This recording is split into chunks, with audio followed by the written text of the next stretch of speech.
The stretch of road was spoken about only in whispers, a place most truckers mentioned with an ease and then quickly changed the subject. He had heard the name many times over the years, though never from anyone who had driven it themselves for long. They called it the Dead Mile. No signs marked its beginning. No warning stood along the roadside. It simply appeared on long night routes, unannounced, a plain section of highway indistinguishable from the miles before it. The first sign came with the radio. Static broke the music. Then silence swallowed the speakers entirely. He tapped the knob, but every station was gone, leaving nothing but a hollow hum. He assumed it was interference, something to do with the landscape.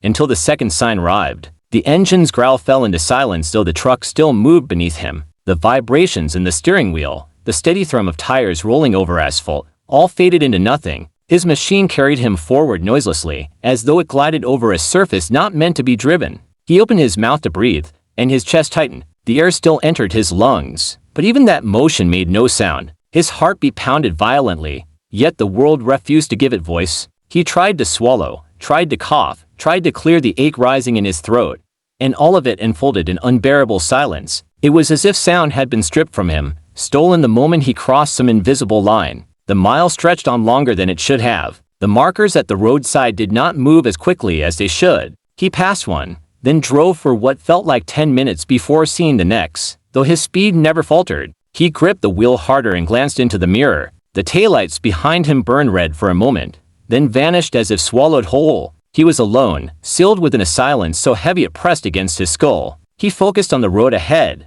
desperate for the end, desperate for the world to return to its natural order. The headlights carved a narrow path of pale light through the dark, and something flickered at the edge of it. Shapes lingered just beyond vision, long and thin, swaying as though made of smoke. They did not move closer, but they watched. He felt their presence as a weight against his ribs, a recognition deeper than sight. The markers on the shoulder grew harder to distinguish. Their paint appeared worn, their surfaces scratched. He realized they bore carvings, names etched into them, hundreds of names stacked on top of each other in trembling hands. The further he went, the less they looked like markers at all. Some were shaped like crosses, some were splintered into jagged spines, and all of them leaned toward the road as if craning to see him pass. His hands trembled on the wheel. Sweat ran into his eyes. He counted the seconds, convinced the mile would never end. The cab of the truck smelled strange, not of fuel or dust but of iron, sharp and metallic, filling his nostrils until it coated his tongue. Then, as abruptly as it had begun, sound returned.